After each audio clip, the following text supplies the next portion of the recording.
दरूद पाक है, हालांकि वो पाक नहीं है, नापाक है। ये पोलोथिन जब फटेगा कयामत में तब समझ में आएगा।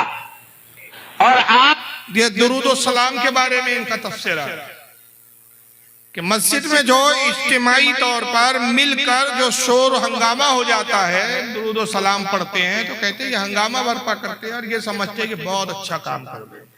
अब अगर मजमूई तौर पर पढ़ना हंगामा है तो इन बदबख्त से पूछना चाहिए कि हज के मौके पर यहाँ तो चंद लोग मिलकर दुरूद और सलाम पढ़ते एक आवाज में, हज के मौके पर तो लाखों लोग एक आवाज में कहते हैं लब्बैक अल्लाहुम्मा लब्बैक, लब्बैक ला शरीका लक लब्बैक इन्नल हम्दा वन निअमता लक वल मुल्क।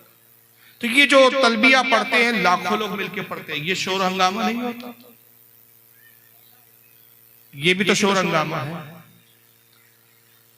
और उसकी मिसाल उसने इतने घटिया तरीके से दी, कहा कि आदमी जब बीमार होता है तो डॉक्टर कहता है पाखाना पेशाब चेक कराने के लिए लाओ, तो आदमी वो पाखाना पेशाब चेक कराने के लिए क्या करता है, हॉस्पिटल में थोड़ी पाखाना पेशाब करता है, घर आके पेशाब करता है, पाखाना करता है और एक अच्छी सी पॉलीथीन में प्लास्टिक की थैली में वो ले जाता है। तो बेवकूफ आदमी देखकर समझता है कि इसमें हलवा है।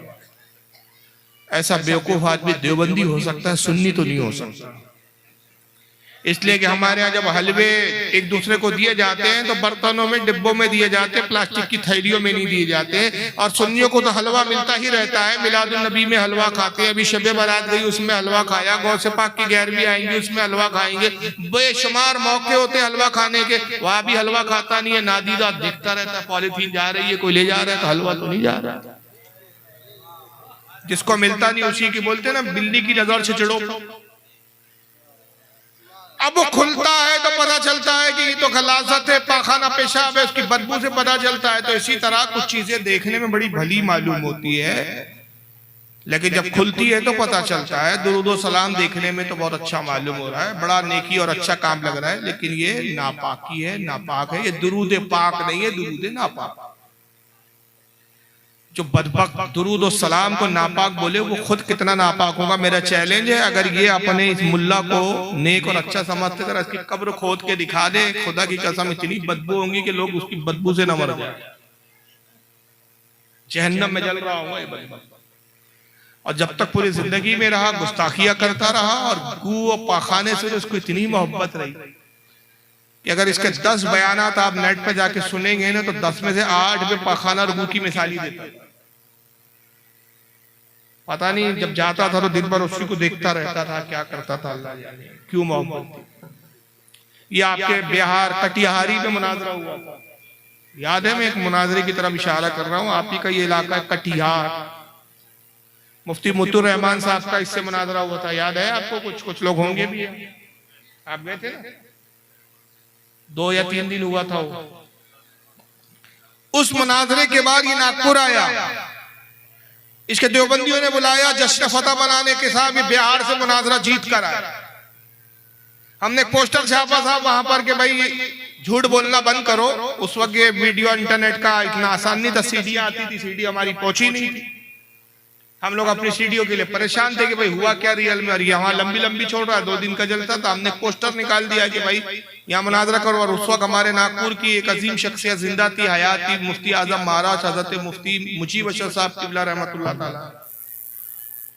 उनके नाम से पोस्टर निकाला गया, उन्होंने, उनकी तरफ से हमने पोस्टर निकाला, उन्होंने कहा, उसमें लिखवाया कि साहब मैं मुनाजरा करने के लिए तैयार हूँ, आए हो तो हमसे भी करके जाओ, पता तो चले तुम्हारी औकात।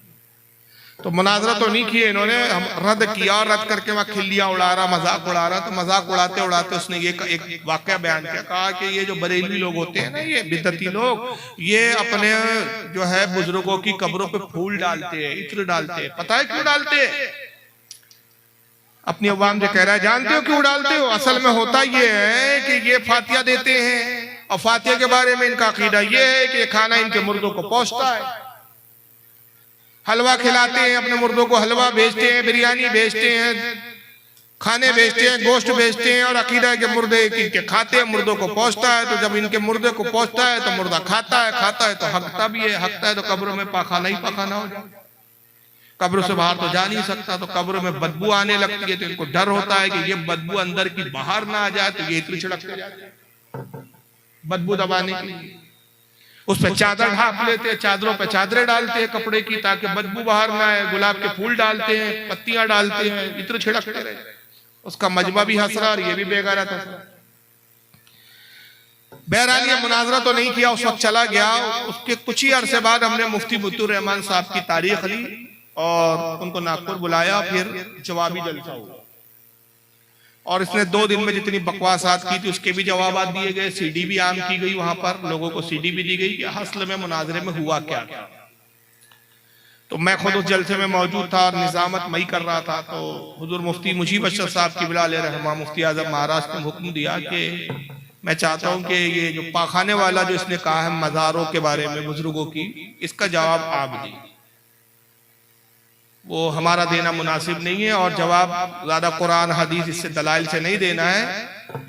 जैसा एतराज है उसी अंदाज में जवाब चाहिए और ये जवाब आप ही दे सकते हैं, हमारा देना मुनासिब नहीं। मैंने कहा ठीक है हुजूर, मैं दे दूंगा। मैंने 2 से 3 मिनट में जवाब दिया। जवाब सुनना है आपको? क्या क्या जवाब सुनना है? मैंने कहा मौलवी साहब, सबसे पहले तो आपने झूठ कहा। हमारी किसी किताब में नहीं लिखा है कि ये खाना मुर्दे को पहुंचता है। जब तुम्हारे नजदीक अल्लाह ही झूठ बोल सकता है तो तुम झूठ बोले तो कौन सी ताज्जुब की बात है? तुम्हारे मौलवी ने तो लिखा अल्लाह भी झूठ बोल सकता है, तो तुम हम पे झूठ बोलोगी? चैलेंज है कि हमारी किसी सुन्नी आलिम की, मोतबर आलिम की, जिम्मेदार मुस्तनद आलिम की किसी किताब में जुमला दिखा दे कि हमारे किसी आलिम ने कहा कि फातिहा में जो हम खाना देते हैं या बेचते हैं या रखते हैं ये मुर्दे को पहुंचता है। याद रखिए, खाना नहीं पहुंचता, सवाब पहुंचता है।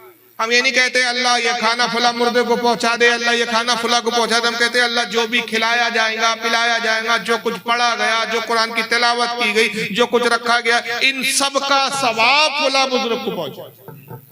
सबसे पहले तुमने झूठ बोला। चलो अगर थोड़ी देर के लिए मान लो कि नहीं चलो खाना पहुंचता है, हमारा यही अकीदा है, चलो तुमने कहा मंजूर है हमें, मगर मौलवी जी पूरी बात आपको मालूम नहीं, मुर्दा हमारा है, डिटेल हमें हमारे पास है, तफसीलात हमारे पास है, तुम्हारे पास थोड़ी है।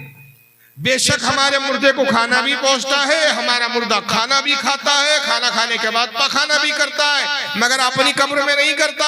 हम तो साल भर अपने मुर्दे को कुछ ना कुछ भेजते रहते हैं। शबे बारात में भेजते हैं, 11वीं में भेजते हैं, 12वीं में भेजते हैं, मोहर्रम में भेजते हैं, कूडों में भेजते हैं, मुतअद्दिद मौके होते हैं और ये सारे मौकों के बाद बरसी भी मनाते, उसमें भी हम भेजते। तो हमारे मुर्दे को तो हम भेजते रहते, हमारा मुर्दा खाता रहता। तुम वहावड़े तो अपने मुर्दे को कुछ भेजते ही नहीं हो, तो बाजू में तुम्हारा मुर्दा भूख के मारे मुंह फाड़े पड़ा रहता है, हमारा मुर्दा उसी के मुंह में हक देता है। तो हम उसको शुक्र में उसकी हिम्मत अफजाई के लिए फूल और इतने के तोहफे पेश करते हैं कि कितने जबरदस्त सुन्नी हो, जमीन के ऊपर थे तो भी वहाबी को तपा रहे थे, अंदर भी सता रहे हो। ये हमारी तरफ से गुलाब के तोहफे फूल।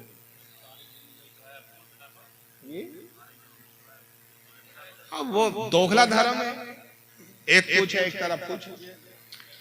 लेकिन बहरहाल देखिए, इसको गू गोबर से बड़ी मोहब्बत है। पता नहीं इसका क्या ताल्लुक था। चिरकिन करके शायर गुजरा है, मुझे तो लगता है इसी का कोई बाप रहा होगा, उसी की नस्ल से ना हो। वो चिरकिन की आदत थी कि जब तक वो अपने अशार में पाखाना लफ्ज कहीं ना लाए तो उसकी अशार मुकम्मल ही नहीं होती। चिरकिन नाम था उनका। लोगों ने कहा कि एक तराई मुशायरा रखो, चिरकिन साहब को लिए ऐसा मिसरा रखो कि चाकर भी पखाना और हगना मुतना इसकी बात ही ना कर सके। तराई मुशायरा ये होता है कि एक शेर तंजीम और कमेटी की तरफ से दिया जाता है, उसी के मुताबिक उसी बहर और उसी रतीफ व काफिये पे शेर कहना होगा। मिसरा दिया गया, जो खींची तलवार है दरे कर्रार।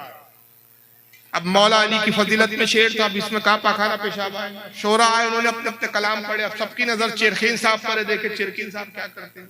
आज तो इनको अपनी फितरत बदलनी पड़ेगी। आज तो ऐसा गिरा लगानी है और ऐसा मिसरा है कि इस पर ये पाखाना पेशाब की बात ही नहीं कर सकते।